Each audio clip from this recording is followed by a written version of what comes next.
Pay heed, all who enter. Beware this podcast, yada, yada, yada. You get the gist. You get the gist. The gist is KU football is 1-3. We're sad. We're pissed off. We have a lot of feelings. And if you have feelings, share them as well. We're going to talk about them all right here, right now. Thanks for listening to KC Sports Network, proudly presented by Emprise Bank. If you're thinking about starting a business or know someone who is, check out Emprise Bank's SBA loans. It's always good to know your options, and they can be your partner in possible. This is Bay Podcast on the Kansas City Sports Network, live post-game show for KU in West Virginia. I'm Nick Springer. I'm here with Kevin Flaherty, and we're sad. We're sad because KU is 1-3 and 0-1 in conference play after a long weather-delayed game in which KU was once again up late and lets it. They snatched defeat from the jaws of victory once again.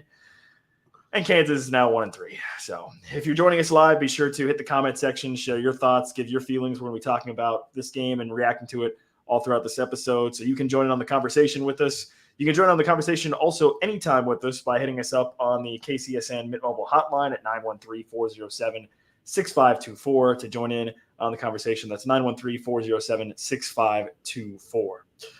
Kansas loses 32-28 against West Virginia. I was actually just I got in my car after the game and drove over to the store to get some allergy meds because I became allergic to this KU team watching the play. No, I'm just kidding. Actually, just the allergies are just really bad for me right now.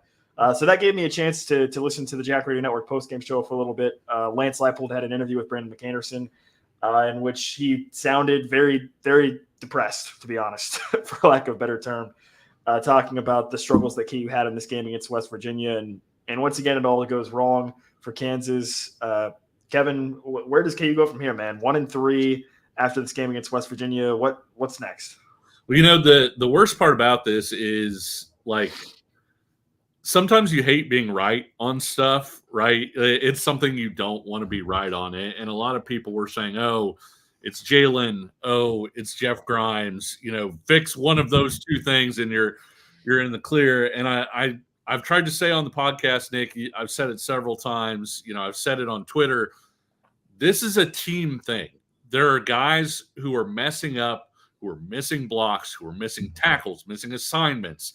It's been all across the board, and it's been like that all along. And that's one of the things that I've tried to say is, as great as it would be, and it's not great, but as easy as it would be to say, hey, it's this one thing or this one person, and if you fix that, you're going to be okay.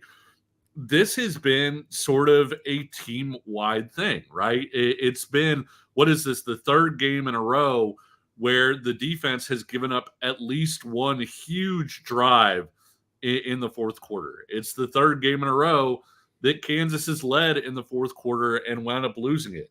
You can put some blame on Jeff Grimes, and people are doing it. I've seen it online, you know, for a couple play calls here and there.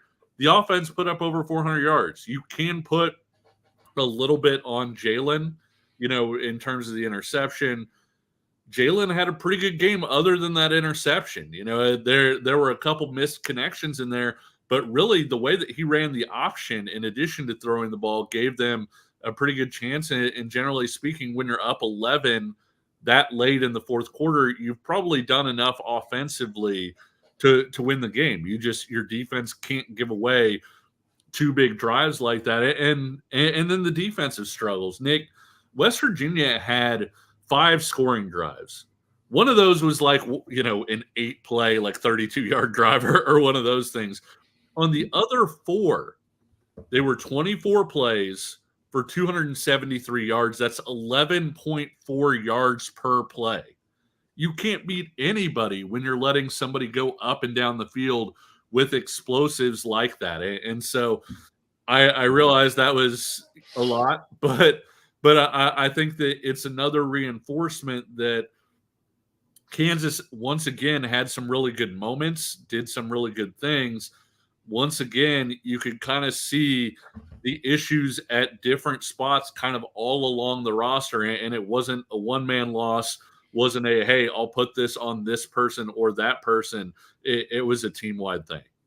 Look, I even busted out my KU Hawaiian shirt. This is a shirt I don't wear very often. I was like, bring the good vibes, come on. And then the storms literally and metaphorically rained on the parade for a little bit.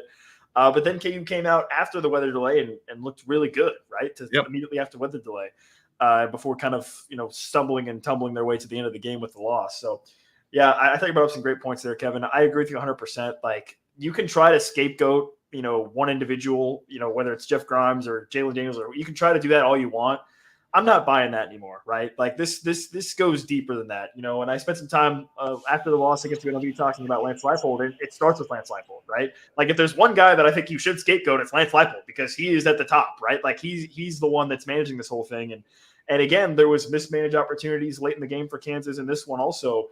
They had to call a late timeout because they tried to sub in kind of a weird situation when West Virginia was running no huddle late in the game, which was bizarre. So just some really unfortunate plays, and it's very frustrating, obviously. I thought you brought up a great point with the option, though, game for Jalen Daniels.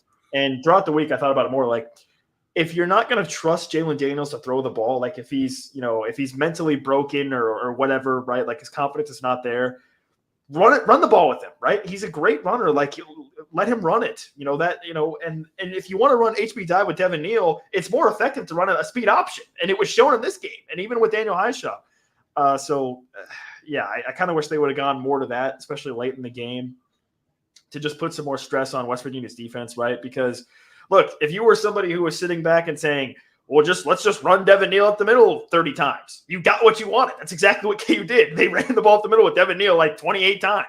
And guess what? Late in the game, when West Virginia knew that's exactly what KU was going to do, they stopped them 3 times, and KU had to punt, and that allowed West Virginia to get the ball back and go down and win the game. So, yeah, it's incredibly frustrating. There's not really one person to point the finger at. This is team wide, right? You talk about the defense. I mean, listen, for as much as we praise the defense for kind of how they played early in the season through the first 3 games, and to a certain extent, you could argue the first 3 games the defense played about as good as you could ask them to do. And I think over the first 3 games, it was a situation where it was, okay, well, the defense is playing great, but how can you not expect them to give up late drives because they were on the field so much and the offense is putting them in disadvantageous situations? Well, guess what? That didn't happen in this game, right? That didn't happen in this game. The offense, as you said, did its part, really. Over 400 yards. Devin Neal was effective on the ground. Jalen Daniels. 6 yards of play. Like, I mean, I'm not sure what more you want from the offense. I mean, yes, there were 2 turnovers. One of them was the very last play of the game, which was a fumble. So they were mostly clean as far as that goes, too. Yeah, and you have the 2 interceptions by the defense for Kansas. One thing with the defense that I thought was interesting was with just a 4-man rush, Kansas was not getting hardly any pressure. But when they blitzed Garrett Green, they were pretty effective. But they didn't really go to it much late, which I was I guess the logic behind that is like, well, if you rush 6 and you don't get home and Garrett Green has already proven that he can scramble away, then like you don't have anybody on the back end to stop him, I guess. But like that didn't matter anyways either because he was still scrambling anyways. So like, I don't know.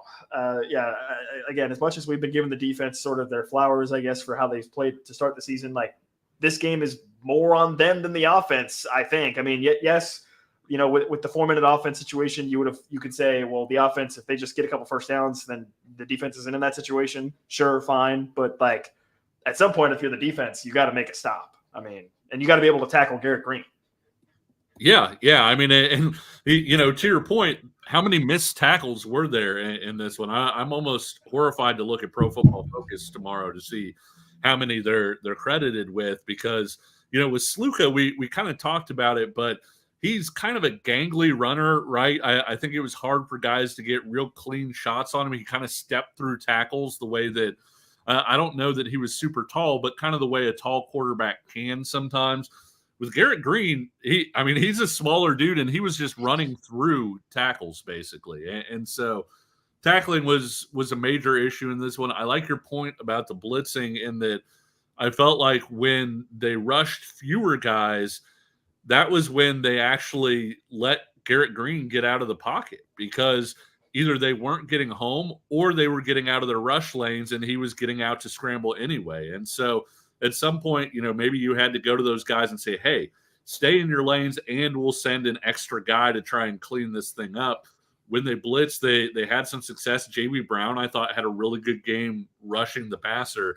But generally speaking, there wasn't the pass rush that you would hope for, both in terms of, one, they weren't getting pressure, and two, they were letting him escape anyway. If you're not going to do one, do the other, right? Like, get pressure if you're going to get out of your lanes, or, stay in your lanes and don't let him get out of the pocket. They didn't do either one well.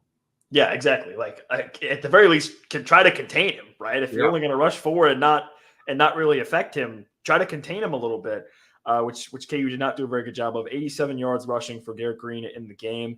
And again, I mean, listen, I want to give a little bit of credit to Garrett Green here. He's obviously a quick runner. I think he's got some elusiveness to him, but this was a game where I think if you're Kansas, you say, man, we have to find a way to tackle this guy and make plays, right? And then you have the play late in the game where Marvin Grant hits Garrett Green out of bounds, and it's just such an unfortunate penalty, because I don't know what you're supposed to do there if you're Marvin Grant. Garrett Green steps out of bounds and then just keeps sprinting up the sidelines. And if Marvin Grant pulls up and Garrett Green was not out of bounds, it's a walk-in touchdown. So he has to hit him. He has to try to stop him. And there's no possible way for the defender in that situation, Marvin Grant, to have any clue that Garrett Green has stepped out of bounds and the play is dead, right? So it seemed like the whistle really late too. Like the audio part wasn't there either to say, hey, the play's over, let up. So just a really, really unfortunate penalty, because like by the letter of the law, it was obviously a penalty. Like Garrett Green had stepped out of bounds and and Marvin Grant hit him, but it's like in that specific circumstance, I don't know what you're supposed to do for Marvin Grant. He was inbounds when Marvin Grant hit him. Yeah, exactly. Yeah, just a really brutal penalty late in the game that it's just one of those unfortunate plays for KU. And that was kind of my other takeaway from this, Kevin, is like, man, this is your third game in a row where you give up late in the game touchdowns to lose, right? And on top of that, like, it's even more frustrating because I still come away thinking, man, Kansas was you could make the argument that they were still like the better team in some ways. Like it felt like they were better in some areas, and even still you walk away with the loss. West Virginia wound up outgaining them, but so much of that was those last two drives that Kansas gave up.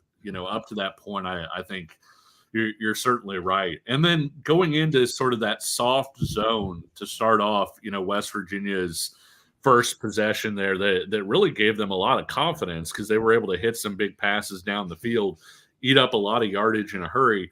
If you're going to give up a touchdown on that first drive, you really need to make them, take a really long time to get there. You can't have what they had there, which was a super quick touchdown drive, not taking a lot of time off the clock. That's when it becomes a game. I thought, again, I'm not saying Jeff Grimes called a perfect game or anything like that. I thought that what everybody's going to focus on those play calls there at the end. And I 100% get that. I probably would, if I were offensive coordinator, probably would have run speed option to the wide side because it had been such an effective play. I do wonder a little bit if they were saying, hey, let's go ahead and run this real quick. If we get within two, we'll go ahead and go for it on fourth down. If it was a setup play that, hey, they just didn't execute like they needed to execute. Another thing, I realized the percentage was really low at the end. There wasn't a lot of time left or whatever else.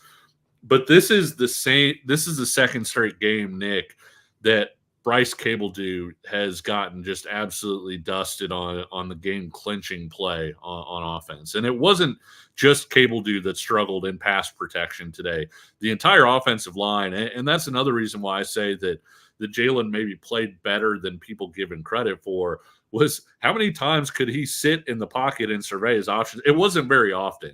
Earlier in the game, when he actually threw the dot to Luke Grimm coming out of bounds, they had a touchdown, but Jalen turns around and there's a guy right in his face. He didn't miss the receiver. He didn't have a chance to get the ball off to throw it there. And so when you look at that part of it, the offensive line, I think, really proved that they're a lot better going forward than backward. West Virginia does have a good pass rush. They don't have a great secondary, but they were pretty good at getting to the quarterback coming into this one.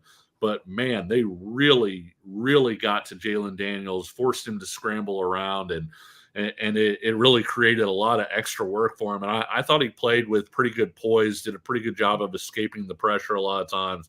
But on kind of that game-clinching play, he didn't have much of a chance. Yeah, overall, especially in the first half, the pass protection was bad to downright, like, horrible, to be honest, in the first half. So, Derek Ho comes in here. Shout out to Derek, by the way, who's been a long-time listener. Thank you, Derek, for supporting. He mentioned here Scott Fuchs, obviously moving on. I don't know. It's hard to say. I mean, when you look at the run game, I think the offensive line, to me, unequivocally is better in the run game than in pass blocking right now. But even still, they had some situations where they were struggling with the run game as well. So, I don't know. But in the first half especially, the pass protection was not there at all for Jalen. And it kind of led to that interception that he threw, which looked really, really bad. I mean, the interception that he threw, like, he's thrown, 7 now in the year? The one that he threw today against West Virginia was optically maybe the worst one that he's thrown, which is really saying something. I mean, the guy was right there. So that was really bad, but he was able to bounce back from it. And again, my whole thing with Jalen is just, if you're not going to trust him to pass, or if you think he's rattled mentally or whatever, utilize his legs, right? Like you're like forget about him getting injured at all. You just need to go out and try to, utilize him in some way. It's really tough. He ran the option so well. It was very effective. One of the most unfortunate things I feel like in terms of stat keeping when it comes to football is the fact that option quarterbacks get no credit for making the right option read it and pitching that thing out. All the credit goes to the running back. But Jalen performed beyond his rushing stat in this one in terms of keying the option game and what he did there. One of the things that I kind of wanted to touch on real quick, Nick, friend of the show, Derek Johnson, although I'm considering not having him as a friend anymore after this tweet, was he looked at the winning percentages against Illinois, UNLV, and West Virginia at different points of the game and where they peaked. I'm guessing it was 95% KU. If you took the high points of each game, the odds of KU going 0-3 over those 3 games, 0.17%. That's not 17%. That's not 1.7%.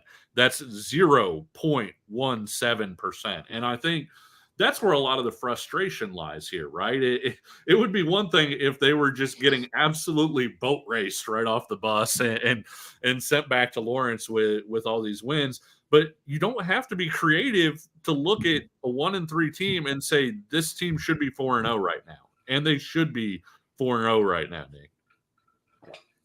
Yeah. Listen, I'm not a big math guy. I'll trust Derek's number crunching on that one. Like, I don't know. I mean, you could make me believe anything, honestly. But yeah. And again, I think this is where, to me, like, I understand the Jeff Grimes stuff. I understand the Jalen Daniels stuff. I understand the defense stuff. Like, to me, this comes back on your head coach, on Lance Leipold. Like, this comes back on you, man. Like, you got to figure this out late in games. You got to make sure the team is ready late in games to seal it. Today in his post game with Brandon McAnderson, he mentioned that he thought they looked kind of tired late. It falls on Lance Leipold to me. Like, you got to find a way to get your team in position to close these games out one way or another, right? Which is just, and I mean, I haven't lost all faith in Lance Leipold, but certainly, I mean, my faith in him is not where it used to be, right? Like, you've got to be able to figure this out. You've got to be able to find a way to close out games because you've had the lead in the fourth quarter in 3 straight games, and you've given up touchdowns in all 3 games that have led to you losing for various different reasons. But it makes you want to pull your hair out for sure. And in some ways, it's almost even more of a gut punch than the days of old where you just walked into a game and you knew KU was going to lose by 40. Like, this is almost worse than that because it's like you feel like you're right there, and you're just Just not. It's just not happening right now. Yeah, I mean, this doesn't have anything to do with today's game, but I'm sure you saw Illinois beat Nebraska last night. And Yeah. looking back at KU's game against Illinois, KU basically had to spike itself about 35 times to lose that game to Illinois. And so Illinois, in some cases, is having the season that it feels like Kansas should be having if it could get out of its own way. Well, and that's where the other part is too, Nick, like, as crazy as it sounds, I feel like they've looked a little bit better each of those weeks. Like, I thought they played better against UNLV than they did against Illinois. I thought overall they played probably better against West Virginia up until those last couple drives than they played against UNLV. And so it does feel like they're taking these slight steps forward, and yet at the end of the game, they're found wanting. And in this case, you talked about the Leipold comment to Brandon McAnderson about them seeing tired. Kansas had 9 more plays on offense than West Virginia did. And when you look at that, when you look at the fact that you had this break in the middle for a while, if there's fatigue issues there, I think Matt Gildersleeve's a tremendous strength and conditioning coach. And I think when you look at how Kansas is up front against the run game or running the ball when they're moving forward, I think you can see some of the power that they're generating and things like that. I don't think this is a lack of conditioning or anything like that. I just think they're not making the plays when they need to make them. Yeah, no, I read that as like mentally tired. Yeah. I didn't read that as like physically tired. I mean, I read that as like mentally tired. So there's something else I want to get to. We do have to hit a break here as well as we continue to break down this loss for KU, 32-28 against West Virginia. Listen, apparently I should have worn my home field apparel instead of this Hawaiian shirt that I thought would bring up the vibes. I should have busted out the home field apparel instead because I have some that I chose not to wear, and maybe that's why KU lost. So you should always be wearing your home field apparel. If you don't have any, don't worry, we've got you covered with a promo code PAYHEED24 for 50% off your first order at homefieldapparel.com. They've got over 40 plus KU items, including some KU joggers that I'm very excited to be busting out when the temperature drops down into the 60s and 70s next week after we just had almost 100 degrees the past couple days in Kansas, which is just ridiculous. So I'm excited about that, and you should head over to homefieldapparel.com as well. Once again, the promo code is PAYHEED24, 15% off your first order, and we're back with more right after this. Looking for tickets for your next event? Tickets for Less is your #1 source. Save big on every purchase when you use promo code KCSN at ticketsforless.com. This is the Payheed Podcast on the Kansas City Sports Network. I'm Nick Springer. I'm here with Kevin Flaherty. Be sure to like, subscribe. If you're watching on YouTube live for our live postgame show, drop a comment, share your thoughts. You can also leave a comment afterwards as well on YouTube. Also, subscribe, and be sure to leave us a 5-star rating and review if you're listening on Apple, Spotify after the fact as well. As Kansas loses against West Virginia 32-28, KU is now 1-3. There's 2 things I wanted to hit on here out of the break. Number one is we had part of the conversation there right before the break was kind of about how they let things go a little bit. Look, in college football, unless you're like Georgia, which even Georgia has this sometimes too, you're going to be playing in a lot of one-score games, right? I mean, you look at the Big 12, it's a competitive conference. There's a lot of teams, I mentioned in the preseason, hey, there's 5 or 6 teams that legitimately think they can go 9-3. Well, guess what? You're probably going to be playing one-score games against some of those teams, and those are going to be the difference makers in how your season kind of pans out. And in the preseason, I had really the most faith you could have in Lance Leipold in one-score games to get it done, right? Like, I mean, you look at some rankings, right? Some people had Lance Leipold as a top 10, top 15 coach in the country. Part of it had to do with that reason, right? Like game management in close games and winning close games. And on the flip side, this is what happens if you can't do it. And that is Kansas is now 0-3 in these last 3 games that have all been decided by one score, right? And so that can totally derail or change your season if you're any program, because we just talked about it. Kansas could be, if they're 3-0 in these one-score games, or even just 2-1, you're probably feeling a lot better instead of 0-3 in these one-score games. So it comes down to coaching. KU's got to figure that out, and they've got to find a way to get it turned around. in that area. And again, I think that really falls on Lance Leipold because you're going to be playing in more one-score games, right? It's not going to get any easier for KU, certainly. And you almost have to hit the reset button here and say, just try to make a bowl game at this point. Like, I talked about it in the pregame show earlier in the week. The season was teetering, I think, heading into this game against West Virginia. And the way this game ended against West Virginia, you are now off the cliff, I think. It's like that the Wile E. Coyote thing where it's like you're off the cliff. You haven't fallen yet, I don't think. Like you're floating in midair about to fall is where I think KU was at right now. Does that make sense? Like you've gone off the cliff. Makes sense. Yeah, you've gone off the cliff, and it's like the cartoonish animation where it's like you're still floating. There's nothing below you. You look down, and it's like, oh, crap, right? The legs are still kicking, right?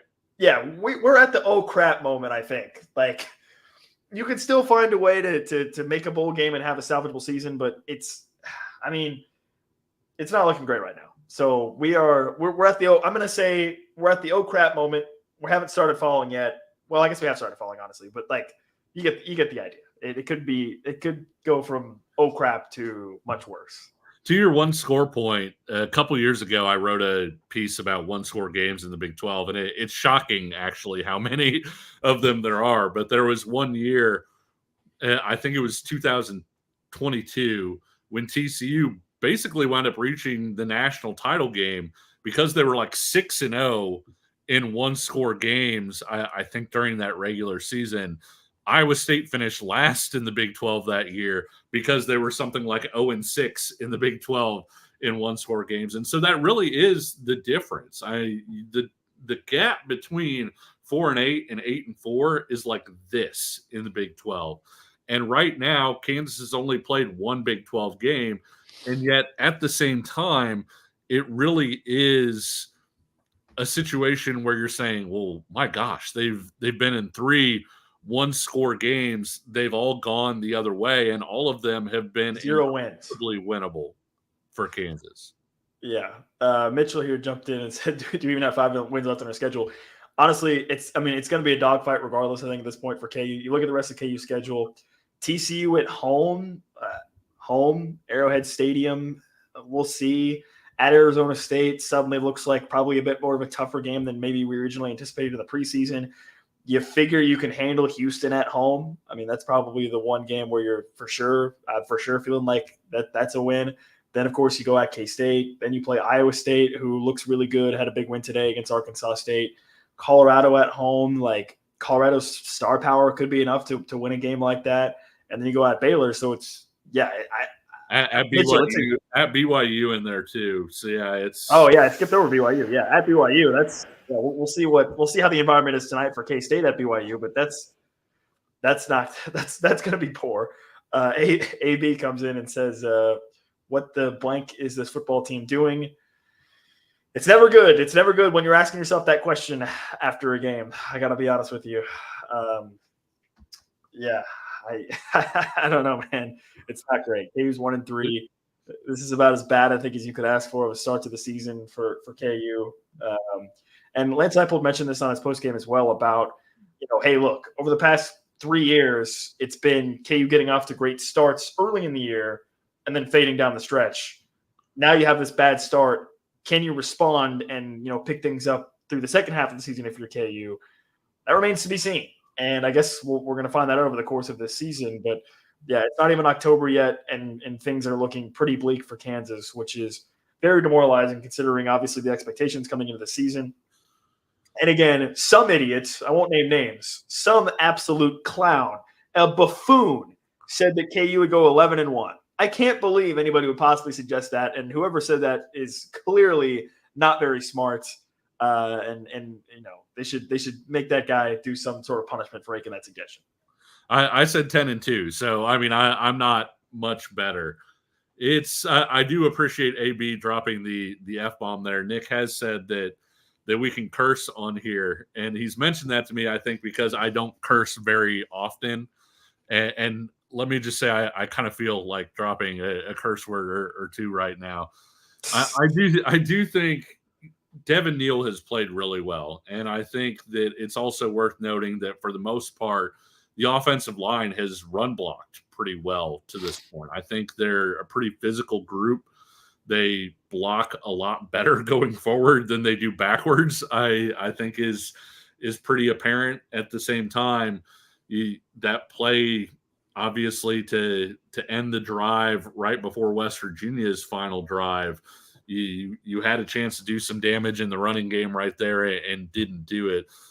Devin Neal's having a great season. I thought Daniel Highshaw looked terrific coming back from last week and missing. And so they do have that two-headed monster. Jalen, again, ran the option really, really well. It's one of those, again, I would love to sit here and say, if they fix this, it will all be okay. But Nick, this is plural. There are a lot of different things going wrong, and they need to clean up each of those things in order to get there. It's not one person. It's not one area. It's not one side of the ball. It's kind of permeating through everything. And it is the sort of thing where you have a few more plays go right here or there. You're looking at a very different picture. The issue is that you can't just predict and say, well, it's the pass protection, or it's this one thing that if they fix this, it's going to go better. It really is a whole lot of different things going wrong. Yeah, a couple of notes on what you said there. Number one, today reinforced my thought that if Daniel Highshaw was healthy for the UNLV game, I think KU maybe ends up winning that game. Yeah, because he was a major factor in this game for KU in terms of he got an option pitch and a couple nice runs. Like, I think KU would have maybe gone to the ground game more late in the game against UNLV had they had Daniel Highshaw and maybe Devin Neal was fresher. So that reinforced that thought for me, which made me sad, obviously, because KU did not have him and they ultimately lost against UNLV. And then Bad Hombre comes in with this question about the secondary. I think with Melo Dotson and Kobe Bryant, you have two cornerbacks that are above average overall, but are very opportunistic and really make their names off of highlight plays. So they're not like Darrelle Revis type lockdown corners like the broadcast had you believe. By the way, the ESPN2 broadcast today was terrible. I just want to get that out of the way. It was really bad. They had like no audio after the weather delay, and like it was just a disaster all around. Like horrible broadcast quality, I think, from ESPN overall. But I think when it comes to the secondary, yeah, I think you've just got two like average to above average corners that can make some really big highlight plays that grab people's attention. Right, Kobe Bryant obviously with the interception, Melo Dotson with the interception. Although that interception was not because of Melo Dotson, it was because of the pass rush and pressure that was on Garrett Green on that play. So I don't know. And then I think it's also interesting because Melo Dotson and Kobe Bryant, I think when you probably look at how they played, West Virginia wasn't really getting much on the boundaries, on the outside. They were getting a lot of their damage in the middle of the field, which would lead you to believe that it's not those guys necessarily. But yeah, and Mitchell comes in with this comment. Couldn't agree more about the option. To me, that is what KU needs to turn to, I think, because it's going to put a lot of pressure on the defense. It allows you to run the ball, but also still be different as opposed to just lining up and running HB dive. Look, you won't find somebody that likes to run HB dive more than me, okay? But if you're going to line up and do it every time and the other team knows you're going to do it, it's obviously not going to work as well. So it's really unfortunate. And AB, I think, also has a great point here talking about the momentum killer. And that's really what it is, right? You think about the offseason for KU. Jalen Daniels is back. You're starting renovations on your new stadium. Like, everything pointed upward for KU in the offseason and in the preseason. And that has been entirely wiped away in literally 3 weeks. It's all gone. All of that is totally gone. And the question is, can KU find a way to recapture any of that down the stretch this season, right? Because the one thing with Lance Leipold that I kind of am glad that he mentions this, and he said it a couple times and after these losses is, look, no matter what happened in the game, you got to go line up again in 7 days and do it again.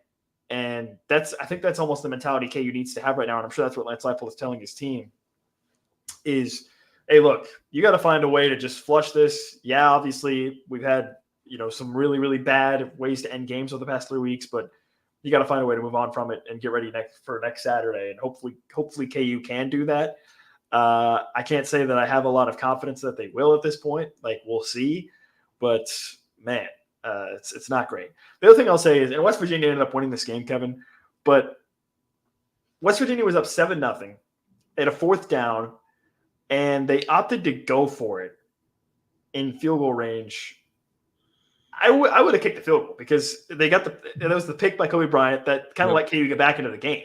Obviously, West Virginia ended up winning the game anyways, but I thought that was a bit of a strange decision by West Virginia in that situation. But Justin comes in with the comments, the D can't just can't get off the field in fourth quarters. And that's true, right? Like, it's a two-way street. It's hey, the offense couldn't execute the 4-minute offense and kind of put the game away, but also the defense unable to get off the field. And listen, in this game, it's arguably even worse because they were given a bigger lead with way less time, right? You go back to the UNLV game, UNLV needed a 9.5-minute drive in a 1-score game to go win it. In this game, you were up 11. You were up 2 scores with like 6 minutes left, even less time. 91% win probability at that point. Yeah, you should have been in even. You should have been curious. Yeah, you should have been in an even better position to put it away in this game than you had been previously. So that's brutal. Hey, Kevin, you think A, B, and C, D are related? We got C, D in the chat and A, B in the chat. We need EF to hop in as well. But CDS, what's the best case scenario at this point? I mean, the best case scenario is I don't know. It's hard to say. Like, you look at KU's schedule again. I think it's probably 7-5 and make a bowl. You find a way to salvage 6 wins out of these last 8 games and make a bowl. That's probably best case, I would think. I don't have a number on it, Nick, because I'll be honest with you. If they clean the stuff up, there's still nobody on this schedule that I'm just like, oh my God, that team is so terrifying. There's no way that Kansas can compete with that team. And so I don't have even case, like, every team left has holes, and there isn't a Georgia or a Texas or somebody like that on the schedule, and so I don't have a get 6 wins out of 8 games or whatever else. I do think one of the interesting targets for me, and coaches never ever want to look ahead. It's always the next game that's the most important, and that may be extra true for this KU team. But Nick, I think one of the interesting things for me would be, where is Kansas at heading into that K-State game? Can they get a couple wins around there, get some momentum where they go into that game with some confidence and give them a chance to win in Manhattan? Because I think even though this season isn't going to live up to the expectations people had heading into the season, I think if you wind up 6-6 or 7-5, and one of those wins is in Manhattan, where you snap the streak, where you're able to go into the homes of Kansas recruits and say to them, hey, we beat those guys. We have closed that gap. I think, to me, if you're looking at best case scenario is some sort of turnaround, a bowl game, and potentially finding a way to win in Manhattan. Yeah, I mean, obviously the win against K-State would be very significant if KU is able to pull it off, but I don't see that being possible at all right now, because KU they're undisciplined. They commit penalties. They struggle in within the margins, so to speak, as well, which is what's been really hurting them. And listen, KU has a bye week coming up now after 2 games. So they have a bye week coming up after Arizona State. That bye week, I think, needs to get here sooner rather than later.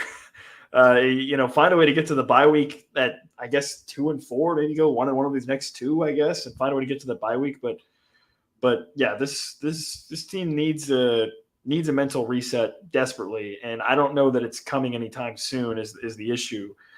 Somebody earlier in the chat had mentioned the possibility, brought it up, and fair enough.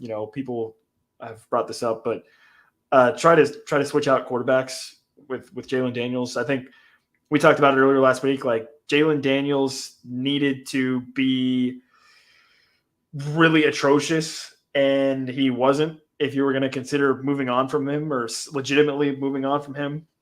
So because of that, I don't foresee any circumstance in the next 2 weeks in which KU would change at quarterback, right? I mean, again, I think it would take Jalen Daniels going out against TCU and Arizona State and being absolutely terrible, and maybe out of the bye week you think about switching. But I think that narrative should probably be just put to rest. And I thought Jalen played better today. I mean, to our earlier conversation, and those of you who weren't in here, he had to deal with a lot of pressure today. There wasn't a whole lot of opportunities for him to get set and really deliver. I thought he dealt with the pressure pretty well. I thought he did extremely well running the option. This was Jalen's best.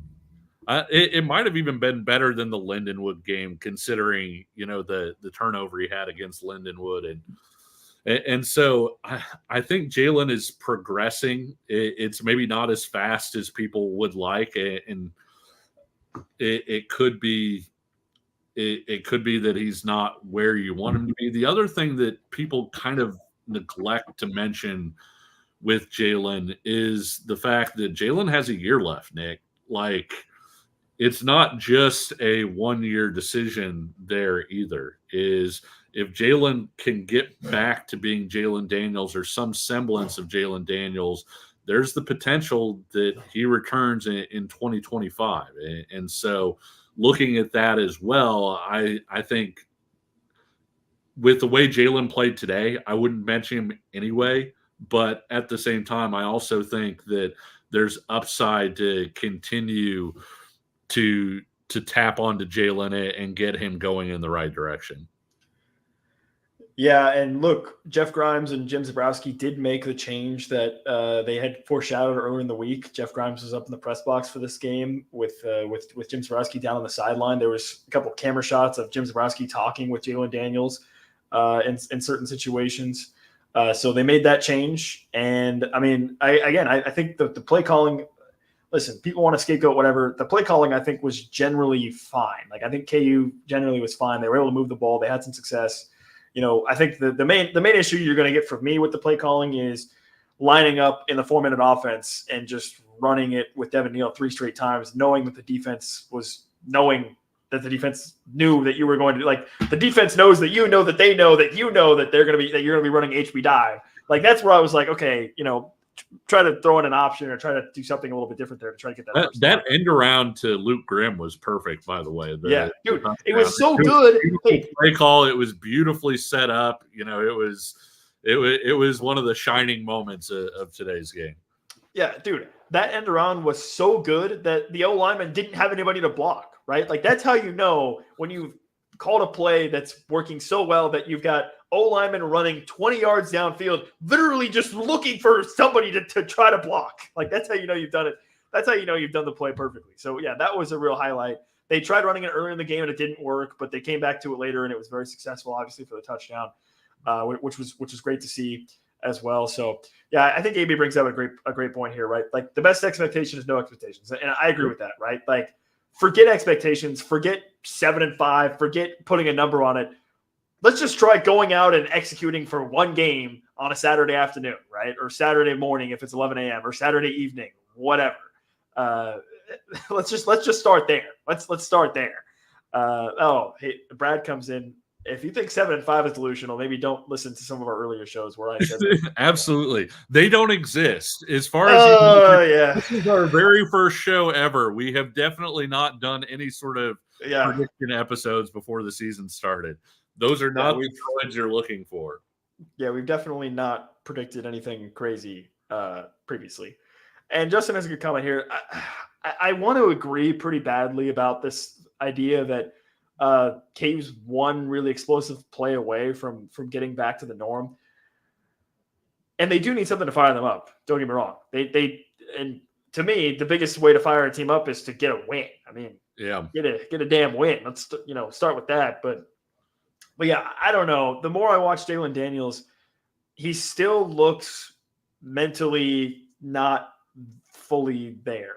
Like, I don't know. It's hard to really conceptualize or hard to explain, I think, without getting inside the mind of Jalen Daniels, which we can't do.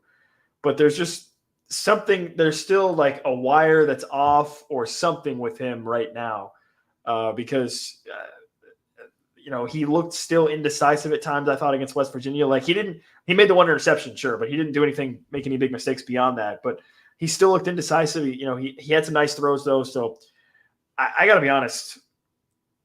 I don't know. I don't know what the issue with Jalen Daniels is. And again, I mentioned this last week.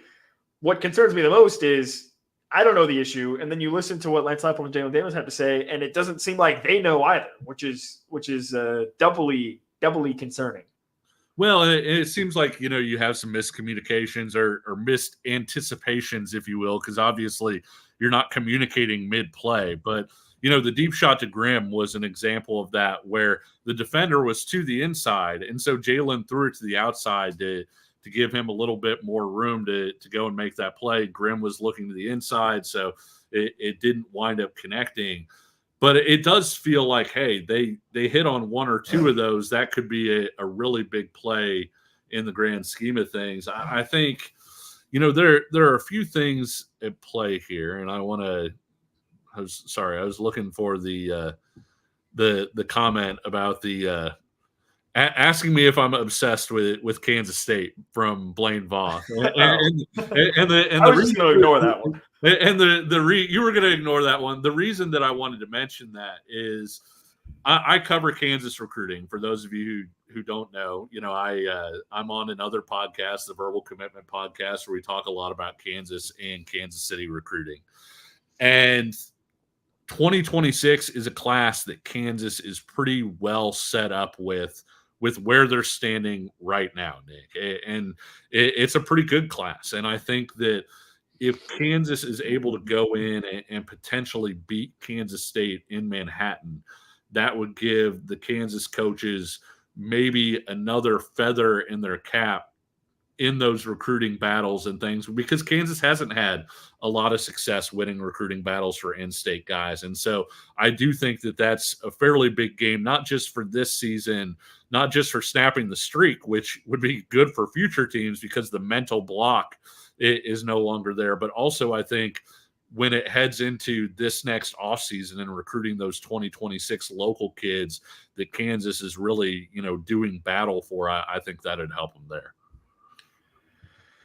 Yeah, and Ken, I think, has a great point here as well, talking about with Jalen Daniels. Like, listen, Jalen Daniels did have a couple sort of, I guess vintage would be the best term for it, Jalen Daniels plays where he spun away from pass pressure and was able to make something out of nothing, which was nice to see. And you're right, maybe you don't get that with a Cole Ballard at this stage. So I don't know. There's a lot to consider. It's again, this is a situation where I look at Lance Leipold because it's like a dam is breaking and there's holes everywhere, and you've got to figure out which ones are the biggest, which ones need to be addressed right away. It's like putting out a fire, right? You can't triage, yeah. You can't just put out the whole thing all at once. You gotta pick and choose what you're trying to adjust here going forward, and hope that you can figure out a way to hold it enough to try to get a win. Because the bottom line is, to me, that's what this team needs most. They desperately just need to get another win, right? Because there are some players on this roster, guys like Devin Neal, guys like Bryce Cabledew, guys like Jeremy Robinson, who were here when getting a win didn't seem possible in most games. But there are a lot of guys on this roster for KU that also have experienced more winning right over the past 2-3 seasons that haven't necessarily experienced this type of losing, especially early in the year. And so you've got to find a way to rally together and pick these guys up and try to just get a win, honestly. So yeah, and I think even when Kansas was in the spot early in Leipold's career where they could not anticipate a win against anybody because of how bad they were, he refused to accept moral victories, right? It was never, hey, you guys played Oklahoma with Caleb Williams really close. I'm so proud of you guys, moral victory. No. Lance Leipold has always been, no, winning is the thing. And so I don't expect, even if you felt like, hey, they played better than West Virginia for a significant portion of this game, I don't expect Lance Leipold to walk into the meeting rooms, whistling Dixie and saying, we're not far off. I think that this is a situation where he's going to approach it and basically say, look, like, we are not winning because we are not playing clean football. And this is what we need to try and fix. And we need to play clean football. I'm really interested to see that TCU game next week. And I know crowd may be kind of an interesting thing as far as all of that goes. But at the same time, TCU's got some pretty good athletes. They have, I think they have some upside in that program. And yet it's something where if Kansas comes out and plays the way that it's capable of, the way that we've seen at certain time periods, then potentially Kansas could get off this streak and get back on the right track. TCU, by the way, is playing SMU right now live as we are doing our live post game. And it's 38-21. SMU is up on TCU, about to go into halftime. So the TCU defense seems to be struggling in that one against SMU. So that'll be KU's next opponent, like you said, Kevin. Any other final thoughts on the state of this program, what happened in the game? Anything else you want to get off your chest? No, I appreciate Bad Hombre in the comments. Not the one about there being max 20K fans, but saying he will be there. It's come on, Bad Hombre, let's go, man. Yeah, let's go. Come on, let's go. Yeah, I said this on Twitter. There are a lot of people that when Kansas football struggles, they'll make comments like, well, I guess it's basketball season, or basketball season is here. And no, screw that. We ride, right? Like it's football season. We're a quarter of the way through. It hasn't gone the way that, or a third of the way through, hasn't gone the way that a lot of people thought. Basketball season still a little ways off. Let's go watch some football. By the way, Derek Ho in the comments earlier also mentioned that KU volleyball had a couple of really nice wins over the weekend, but they got swept today as well. So just a bad day all around for KU athletics. It's unfortunate, but I don't think the Royals game is. Oh no, it's 9-0. It's right behind me. So yeah, yeah. I don't think the Royals were doing super well either. So this might be one of those kind of nuke everything days and wake up Sunday and we'll all pretend it just never happened. Yep, and then we'll go watch the greatest player of all time, number 15, Patrick Mahomes, on Sunday night to help cleanse the palate to end the weekend. So, but hey, listen, appreciate everybody so much for joining us live here today in the comment section. Thanks so much to everyone that left their comments live. You can still share your comments with us afterwards on our YouTube channel at Kansas Jayhawks KCSN. You can also share your comments on the KCSN Mint Mobile hotline at 913-407-6524. So there's lots of ways to get in touch with us. We're on Twitter or X at KCSN is our podcast handle. If you want to speak directly with myself or Kevin, I'm Nick Springer 29 on Twitter. Kevin is at Kevin Flaherty KCSN. We had a great conversation with one of a KU fan who was frustrated in the Twitter DM. So you can communicate with us in lots of different ways as well. And listen, Kevin said it. You know what? 1-11, 2-10, 3-9, whatever it may be, we will ride on this channel. We will be here every week with more episodes of the Pay Heat podcast. So thanks so much, everybody in the chat, for joining us live. Thanks so much to you for listening afterwards. And we'll be back sometime later this week to talk more about TCU looking ahead to KU's next game going to Arrowhead Stadium. So until then, he's Kevin Flaherty. I'm Nick Springer. This has been the Paid Cop podcast brought to you by Emprise Bank, your partner, all things possible, member FDIC. And we will talk to you again soon. See ya.